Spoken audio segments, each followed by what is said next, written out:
હવે આ સેપ્રોટ્રોપ ઉપરથી આપણે એક ઓર ટર્મ સમજીશું જેને કહેવાય ડીકમ્પોઝર્સ.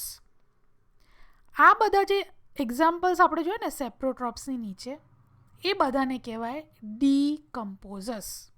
હવે ડીકમ્પોઝર્સનો મતલબ શું છે? કમ્પોઝ કરવું મતલબ કંઈક બનાવવું. ઓકે, અને ડીકમ્પોઝર જે આગળ ડી લાગે ને એનો મતલબ આપણે કહીએ છીએ કે બ્રેકડાઉન કરવું. એટલે decomposers are the ones that breaks down the dead decaying material. હવે તમે ઇમેજિન કરો ફોરેસ્ટમાં ડેડ અને ડીકેઇંગ મટીરિયલ તરીકે એક કંઈક ઢગલો પડ્યો છે કે જેમાં પ્લાન્ટ્સ લીવ્સ છે, પછી એમાં કોઈ ડેડ મટીરિયલ છે, ડેડ એનિમલ રિમેન્સ છે. એનિમલ રિમેન્સ મતલબ કંઈક બચી ગયેલું, કંઈક એનિમલનું માંસ પડ્યું હોય, કે પછી કોઈ ફ્રૂટ પડી ગયા હોય. આવું બધું કંઈ બી નીચે પડ્યું હોય ને ફોરેસ્ટના ફ્લોર ઉપર, on the soil, on the forest floor, એટલે આવું બધું કંઈ બી પડ્યું હોય ફોરેસ્ટ ફ્લોર ઉપર, એના પર ડીકમ્પોઝર્સ એટલે ખબર પડી ગઈ હવે, bacteria, fungus, beetle, ants, insect કંઈ પણ એને ખાવાઈ જશે. ઓકે, અને એને ડીકમ્પોઝ કરશે. ડીકમ્પોઝ મતલબ એને બ્રેકડાઉન કરશે અને સિમ્પલ ફોર્મમાં કન્વર્ટ કરશે. એટલે શું છે આ સિમ્પલ ફોર્મ? સિમ્પલ ફોર્મ મતલબ જ્યારે આ બધું ખવાઈ જાય ને તો છેલ્લે એક આમ ડાર્ક સોઇલ મટીરિયલ જેવું રિમેન બાકી રહી જશે. એને કહેવાય હ્યુમસ. ઓકે, કન્ફ્યુઝ ના થતા, બહુ ઇઝી છે. જો કોઈ પણ ડેડ મટીરિયલ પડ્યું હોય, આ ડેડ મટીરિયલને ડીકમ્પોઝર્સ ખાઈ જશે. હવે આ ડીકમ્પોઝર્સને સેપ્રોટ્રોપ્સ કહેવાય તો સમજી ગયા ને આપણે, કારણ કે એ ડેડ મટીરિયલ ખાય છે. સો ડીકમ્પોઝર્સ વિલ ડીકમ્પોઝ મતલબ બ્રેકડાઉન કરશે the dead material or dead matter into simple forms. અને આ સિમ્પલ ફોર્મ જે છે ઇઝ કોલ્ડ હ્યુમસ. મતલબ આ છેલ્લે જે બચી જાય, આ ડીકમ્પોઝ થાય ને એટલે છેલ્લે એક ડાર્ક કલર સબસ્ટન્સ બચી જાય, એને કહેવાય હ્યુમસ. સો ફોરેસ્ટના ફ્લોર ઉપર તો આવા કેટલા બધા ડેડ મટીરિયલ પડ્યા હોય છે, રાઈટ? ચલો હું તમને ફિગરમાં બતાવું.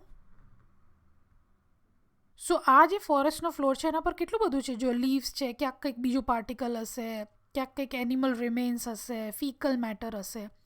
આ બધું જે છે આ બધું ડિગ્રેડ થશે મતલબ ડીકમ્પોઝ થશે બાય ડીકમ્પોઝર્સ. આની ઉપર એન્ડ્સ આવી જાય, ઇન્સેક્ટ્સ આવી જાય, બેક્ટેરિયા આવી જાય, ફંગસ આવી જાય, બધું આવીને એને કન્ઝ્યુમ કરશે, એને ખાવા માંડશે. અને પછી ખાઈ જાય એટલે પછી આવું કંઈક આ છે ને, આ બ્રાઉન મટીરિયલ જેવું કંઈક છેલ્લે બચે. આ બધું ખાઈને આવું કંઈક બ્રાઉન મટીરિયલ જેવું બચે. આ બ્રાઉન મટીરિયલ જે છે જે on the top layer of soil છે, કારણ કે ઉપર બને ને, આ ઉપર કન્ઝ્યુમ થાય તો ઉપર પડ્યું રહે. તો આ જે ટોપ લેયર ઓફ સોઇલ જે બને એને કહેવાય હ્યુમસ. ઓકે, એને કહેવાય હ્યુમસ. આ જે હ્યુમસ છે એ બહુ રિચ હોય છે ન્યુટ્રિયન્ટ્સમાં, અને એ પાછું ક્યાં છે? એ ટોપ લેયર ઓફ સોઇલમાં છે. એટલે એ ટોપ લેયર ઓફ સોઇલમાંથી બીજા ટ્રીઝ પોતાના રૂટ્સથી એને અબ્ઝોર્બ કરશે, કારણ કે એ બહુ ન્યુટ્રિયન્ટ રિચ છે. એટલે બીજા ટ્રીઝ આજુબાજુ જે હોય, આ બધા જે આજુબાજુ ટ્રીઝ જે છે એના રૂટમાંથી આ હ્યુમસ બધા ન્યુટ્રિયન્ટ્સ એમાંથી અબ્ઝોર્બ કરશે. મતલબ એનો મતલબ શું થયો? હ્યુમસ જે છે એ it increases fertility of soil. ખ્યાલ આવ્યો? સોઇલની ફર્ટિલિટી, કારણ કે બહુ ન્યુટ્રિયન્ટમાં રિચ છે એટલે ફર્ટિલિટી એની ઇન્ક્રીઝ કરશે, કારણ કે આજુબાજુ જે ટ્રી હશે એ પોતાના રૂટથી આમાંથી ન્યુટ્રિયન્ટ્સ અબ્ઝોર્બ કરશે. તો તમે જુઓ કે પ્લાન્ટથી, લેટ્સ સે ફોર એક્ઝામ્પલ આપણે પ્લાન્ટથી શરૂ કર્યું, એ પ્લાન્ટને બીજા એનિમલ્સે ખાધું, એ એનિમલ્સને બીજા એનિમલ્સે ખાધું, પછી જ્યારે એ મરી જાય, પ્લાન્ટ હોય કે એનિમલ, એને ખાનારા પાછા બીજા ડીકમ્પોઝર્સ હોય.